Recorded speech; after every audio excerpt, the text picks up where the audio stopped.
good evening. I'm Melisa Idris. And I'm Sharaad Kuttan. You're watching Consider This, the show where we want you to consider and then we consider what you know of the news of the day. Will a parallel COVID-19 vaccination program, which is supplied and run by the private sector alongside the government rollout, help to expedite herd immunity? We're going to be discussing this on the show, whether this proposal has merit and what are its limitations. First to join us is Datuk Dr. Kuljit Singh, President of the Association of Private Hospitals Malaysia. He makes the case for private healthcare involvement. Dr. Kuljit, thank you so much for joining us. Now, what would be the broad outline of a proposal to allow private healthcare, both hospitals as well as general practitioners, GPs, to dispense a COVID-19 vaccine, dispense and procure COVID-19 vaccines? Okay, thank you, Melissa. First and foremost, the private hospital and the private healthcare are happy that the government has taken the initiative to start up the extensive vaccine program, probably one of the best in the world, in the sense that they have pledged that they would cover almost 80% of our population over the period of 1 year. They have bought these vaccines, and these vaccines will be given free of charge to our public, which is very commendable. But the issue that we have here is we can understand when you plan to vaccinate the public or your citizens, it has to be done in a long period of time. That's where there are some issues whereby there are certain quarters which may not be able to wait until their turn comes, and there are certain quarters in our population are willing to pay for their vaccination so that it can be done earlier. Now, what the private healthcare is asking from the government to allow us to procure our own vaccine, not amounting to take the vaccines that the government has already bought for the citizens. So what we're trying to say is, for those who are willing to pay, would be able to do the vaccination at an earlier date, not depriving the citizens of their vaccination. So there's a lot of confusion whereby many people feel that if you allow the private sector to start vaccinating, then you're going to have a lot of people who cannot afford to pay for a vaccine not to have accessibility to the vaccine, which is not true. Okay, so Kuljit, can I ask you then, what we've understood for some months now is that pharmaceutical companies producing these vaccines are selling only to national governments. There does seem to be some alternatives. So we've spoken to the representatives in Selangor state government. We understand that Sarawak also is trying to, as a state within a national government, or rather a state within a national nation state, trying to procure. So what is the status of the procurement now? Are pharmaceutical companies selling to private entities? Well, I cannot comment on what the state governments are planning to do and what methodology they would plan to procure the vaccines. But as far as private hospitals are concerned, we have been in touch with the distributors, with the companies who supply vaccine beside Pfizer, because we wouldn't want to disturb Pfizer because there's already a contractual deal with the Malaysian government. We are talking to companies which are the non-Pfizer companies, and they have told us very clearly that if we would like to procure vaccines from them, arrangements can be made. It is not the way we were told that the vaccines may not be made available, the vaccines are limited. Once we make a commitment, arrangements can be made for private hospitals to get those vaccines as early as May or June this year. So it is not what we hear that it is not easy to procure because there's a shortage. No, it is not of such. Okay, so you're looking at vaccines that aren't currently under procurement contracts with the government. So what I was reading, what I happen to understand is that you're also looking at vaccines that have been kind of priced out of the range of the government. So looking at a different price range, are you looking at perhaps a different price range bracket when it comes to private healthcare vaccines? Yeah, we are looking at any vaccine that is, number one, it should be approved by NPRA in Malaysia. That's number one. Number two, we want to only procure it after the phase 1 is over. So at that point of time, when every healthcare frontliner is vaccinated, we will get whatever vaccine at whatever price the manufacturer is selling to the private sector. We are not going to compete with the government, and whatever price is given to us, and all the private hospitals will actually sell it at cost price. Right. Okay. Without increasing the price, without making huge profits out of this vaccination. We want to cover as many people as we want as quick as possible. Kuljit, could I follow up on something you said a little bit earlier? You said that taking the government's national vaccine rollout might take a long period, a long time to cover 80% of the population. You mentioned there are certain quarters that just cannot wait. Who are these people that just cannot wait in line for the government vaccine? Okay, there are many categories that have approached private hospitals on their own. There are a lot of businessmen who would want to start off their businesses whereby they need to travel. There are businesses whereby social distancing sometimes could be a problem, where they need to quickly get back the economy to its footing. We have students who would want to go overseas for their studies, and we do not want them to leave this country without being vaccinated. And students are going to be the younger group. They definitely will fall into the last phase. And there's definitely, these are the group of people who would want to be vaccinated at an earlier stage. So when you look at these groups, there are many of them would want to benefit out of vaccination, but they have no choice because they will have to wait for the national program until their turn comes at the national vaccination rollout. Yeah, but Kuljit, I've also read that some instances maybe factories, right, where you might have a range of people with different risk profiles, but you need them, as it were, all in the factory at the same time. In fact, this proposal would address that.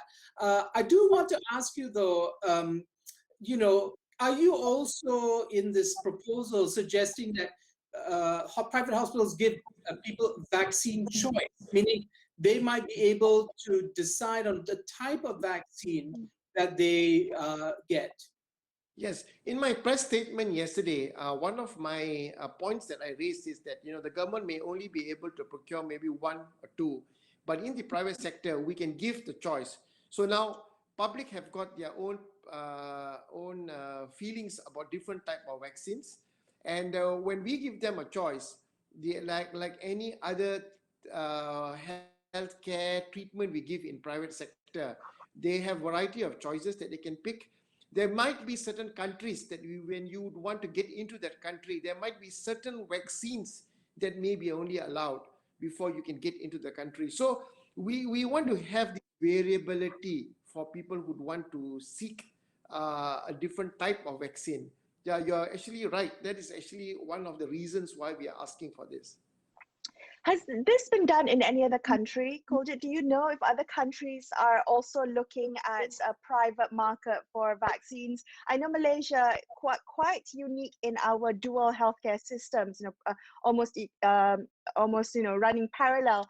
But in other countries, is that something that they're also looking at? Perhaps we can see how they're doing.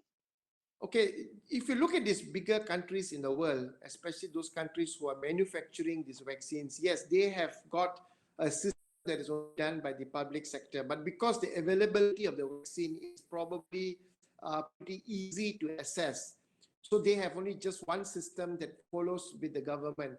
But if you look at India, you look at Indonesia, and many other few countries that I have not gone and searched, but I've seen in India in particular, they have posters to say, if you want the government vaccine, you go to this particular center. If you want it earlier, you go to these private centers.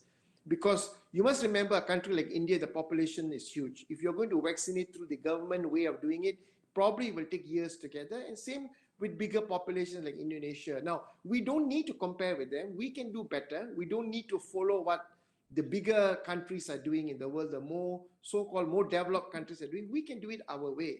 And I'm not saying that what the countries like the UK and United States are doing it correctly. we can be more progressive than the country. Singapore is doing it well with one system, but they have already vaccinated 200,000 today. They have a system that works, that they have done 200,000 in just in 2 months. So they would be able to cover. Yeah, Kuljit, I want to address this other issue. The people are concerned that there'll be a competition of the vaccines and the supply, whatever supply that we have. But it looks like, in fact, not many people have, or insufficient numbers of people are signing up for the to register for the vaccination program, and that suggests that there is or are barriers for people, to avail themselves. Could it be that some large segment of Malaysians trust the private healthcare system more than they do the public healthcare for reasons justified or otherwise, and therefore involving the private healthcare system might actually be a good thing in overcoming hesitancy?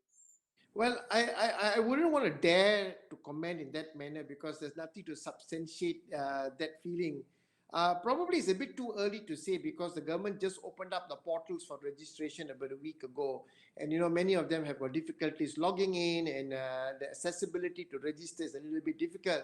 But yes, generally people feel that going to a private hospital is comfortable, is easy, is seamless. That is the general feeling that they have. But the government has done it pretty well. The way we look at it, their systems are in place, they're doing it well. I don't think there is a problem if you go to a government hospital or government setting to do it. But the segment of patients from the private may not be as much as what you can see in the public sector. There's a sizable segment, but not a huge segment of patients who are willing to pay out of pocket for their vaccination. So I think it is not much of an issue. I think government is doing it well.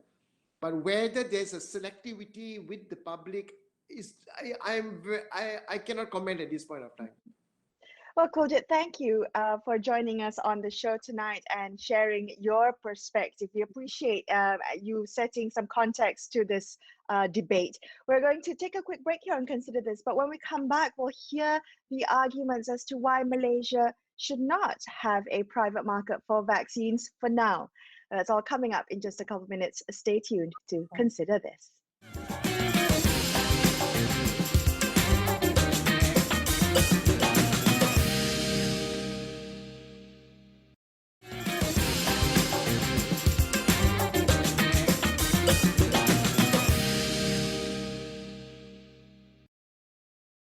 Thank you so much for staying with Sharaad and I on Consider This. Let's continue our consideration of the debate over whether Malaysia should have a parallel COVID-19 vaccination program, one that is supplied and run by the private sector alongside the government's national rollout.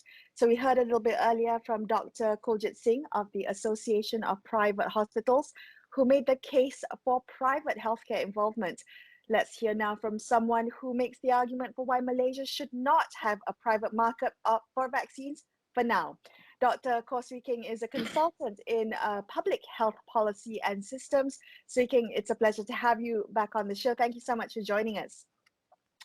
So the Malaysian government has said that it will not yet permit the private sector to run a parallel COVID-19 vaccination program. Now, I'm wondering, what do you understand to be the reasons why they've decided not to allow a private market right now? Melissa, well, for a start, I don't speak for the Malaysian government, and I think it would be great for them to come in and provide these explanations as well. But from what I can see and discern from public announcements and press conferences and tweets are the following. Firstly, private hospitals will at some point and quite soon be involved in delivering the vaccines to Malaysians. And this would be following the principles and the priorities of the National COVID Immunization Plan. And I think this is something that we should welcome and definitely encourage, that private hospitals will be a part of the NCIP, or National COVID Immunization Plan. However, and I agree with the government on this second part, is that the private hospitals should not be allowed to sell COVID vaccines in a free market until certain criteria have been met. But the government of Malaysia has not yet provided what are these criteria maybe I can suggest a couple so that we can at least have something to plan forwards, because just allowing private hospitals to sell vaccines is not an on-off switch that you can just flip and then you can immediately execute and implement such a policy the next day. So I might propose a couple of criteria right now. And the first one would be when there are adequate supplies of vaccines, and there could be any number of objective and subjective criteria that you can apply to say that when vaccines are adequate, we will allow a private market to exist. And number two, when phase 1 and phase 2 of the national COVID immunization program have been completed, in essence, we have protected the vulnerable groups like doctors and senior citizens, and we have an adequate supply of vaccines, only then should we be able to allow a private market for vaccines. Swee, one of the proposals, or at least behind the proposals, is a sense that that the current system is inadequate to the realities that exists out there for different sectors. Say, for instance, those in industry, right, who would want to have an immunization program for their entire workforce, well, now we hear that if you go on the Hajj, you might need it. Businessmen who are healthy might need it for travel and so on and so forth. And there are any number of sectors that are not going to be allowed in the near term to access vaccines. Do you see merit in that? That if you have a parallel system that doesn't dip into the current government store of vaccines, there's no harm for letting the private sector in right now? Sure, I'll answer in two ways. The first way is to say that any parallel private sector market for vaccines will dip into the government stores today, which is why the first criteria should be when adequate vaccines are available. It's only yesterday that Malaysia has got 3 vaccines approved and no confirmation of when the vaccines will actually be delivered. There still remains a global shortage. Every time the private market has a parallel system for vaccines, it will dip into the global vaccines pool, which is already very short. So every vaccine for a businessman who wants to travel, or a company that wants to vaccinate its employees who may be actually healthy and low risk, is one less vaccine for a Malaysian doctor that's in Malaysia domestically. And frankly, if we look at it globally, every vaccine for a rich Malaysian businessman is one less vaccine for a poor person in venture country in Africa or Latin America. What if it was vaccine. For supply that was not for the Malaysian government? The idea that there'll be the private market will be looking at procurement from other vaccines that may be too expensive for the Malaysian government. Would that make it a better scenario? Melissa, yes, it would, but it is an idealistic and unrealistic scenario today. Because right now, today, assuming that the private hospital, let's call it private hospital A, wants to buy the vaccine today, will have to compete in the global market for such supplies. 2 things will happen. Number one, drug companies or vaccine manufacturers, are much more likely to negotiate with national governments than private hospitals or private pharmaceuticals. Why? Because governments will buy large purchase volumes. Number 2, vaccine manufacturers want to ensure that governments have political capital with governments in the future, and governments are much larger and long-term purchasers of their products. And thirdly and finally, vaccine manufacturers don't want to appear like they are unnecessarily or overtly profiteering from this crisis. Therefore, even in the global vaccine market, private hospitals will find it difficult to compete. Let's assume that they can. Let's assume that they still manage to purchase a vaccine that is NPRA approved, right? And this assumes so many things that the Malaysian government will allow the private hospitals to come into their stocks that are promised to them by AstraZeneca or Sinovac, and let it create a private market. Let's make all these assumptions. Now, the private market goes out and tries to get a vaccine from a vaccine manufacturer who might sell it for 3 times above market price. Because why should I sell it for 1 time market price when I can sell it for 3 times market price and make a profit? That cost will eventually be passed down to the Malaysian consumer. So it's really a fictitious scenario that I don't think is possible at all, given the exigencies in our vaccine supply around the world right now and how pharmaceuticals would think around the world.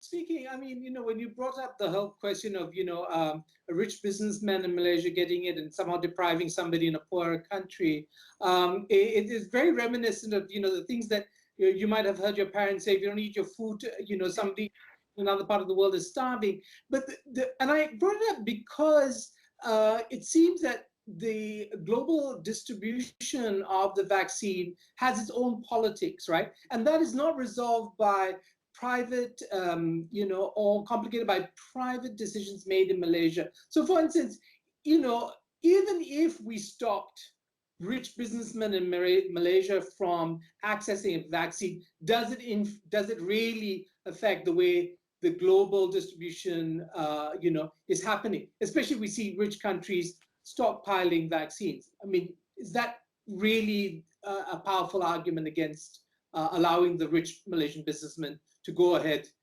and do his work? Well, Sharaad, I didn't manage to complete the answer to your earlier question, so maybe I'll pick it up from here, right? Again, to look at it in two ways. One is global, the other one is hyper-domestic, only in Malaysia. In the global scene, you're right, perhaps one vaccine dose in Malaysia will not make much of a difference to another country in Guinea or Sierra Leone or Senegal in Africa. So that is true, because a lot of the vaccine purchases should be released by countries like Canada that have purchased 10 times their population and so on and so forth. But because countries like Canada have purchased 10 times their population, doses for 10 times their population, that has an impact on Malaysia, which is now where I go into the hyper-localized and hyper-domestic situation in Malaysia. The stock scenario, and sometimes this is a stock scenario, Sharaad, is that we're not saying that businessmen are not important, or students going overseas are not important, or tourists or expatriates or employees in companies are not important. Of course, they're all important. But the issue is not, is Group X important? But the question is Group X more important than Group Y? And we then have to make the case, or rather private hospitals would have to make the case, that businessmen, expatriates, tourists are more important than frontliners, senior citizens, and people with immune-compromised states. If they can make that case, and if such a reasonable case would exist, and I would argue that it does not exist, then we can countenance the idea that it would be desirable. My contention is that this is firstly impossible. It is impossible for us to create a private market because nobody is going to sell it to you for the reasons that I've mentioned. Even if it's possible, I would argue that it's undesirable. It's undesirable because it's unfair, it's unjust, it might even be a threat to the public health of Malaysia and also our health system when we don't have our vulnerable groups being vaccinated first. I'm not saying that supermarket workers and the merchant marine are not important, and pilots, aircrew, everyone's important. The difficult question is not, is X important, but is X more important than Y? And this is a trade-off, a policy framework that's needed for us to make these decisions. Okay, so you're talking about it in terms of stock scenario, in terms of priority groups. I'm wondering, Swee, because you said maybe not right now because there are still vulnerable groups that have yet to receive the vaccine. So when would it be safe for countries like Malaysia to look into or to start a private market for COVID-19 vaccines? Melissa, that's a great question. Can I answer again in two ways? The first one being, can we look at whether or not other countries around the world are letting their private markets sell vaccines? And the short answer is no. No country is letting there to be a private market for vaccines because governments want to achieve a public health objective of vaccinating the vulnerable people first. So not even pro-business Singapore or Hong Kong or pro-business United States are allowing a significant private sector. Now, this we must set aside black market, we must set aside theft and so on, which exists, and I think we should fight back against theft and corruption, leakage, wastage, and abuse. Let me set that aside. When can we achieve this objective, Melissa? To go back to my earlier answer, which is two ways. Number one, when we have adequate supplies, and there could be objective criteria for adequate supplies, like we have 2 million doses and we have more doses to spare. And 2 million is just a number that I just plucked out of the air. We probably need a model to come up with a number for what is truly adequate supply. Maybe a second way to define adequate supply would be 3 or more vaccines are already approved in Malaysia with stocks already arriving in Malaysia. So that's one criteria for adequate supplies. The second criteria will be when vulnerable groups have been vaccinated. According to the National COVID Immunization Program, that's in August 2021 that we will finish vaccinating phase 1 and phase 2. There will be frontliners or of doctors, police officers, and so on. And in group 2, which are elderly citizens, as well as those who are immune compromised and with comorbidities. If we get these 2 groups in order, by the time August is coming along, we may be able to have a private market. Finally, Melissa, I will say that it will take that much of time for the private sector and private hospitals to get ready, because it's not as simple as flipping a switch. You firstly have to wait for NPRA approvals, then find a distributor and importer, then enter the global market and compete for supplies and negotiate prices. Fourthly, the database together with the national COVID registration and vaccination databases finally provide enough liability protections and coverage for yourself, because you will become a COVID vaccination center. So it's not we want vaccines and tomorrow you can begin delivering vaccines. There are many steps, many months to get there. Right. Well, Swee Kheng, thank you. Thank you so much for explaining that, just providing your perspective on this matter. We appreciate your time. That's all we have for you on this episode of Consider This. I'm Melisa Idris. And I'm Sharaad Kuttan, signing off the evening. Thank you so much for watching, and good night.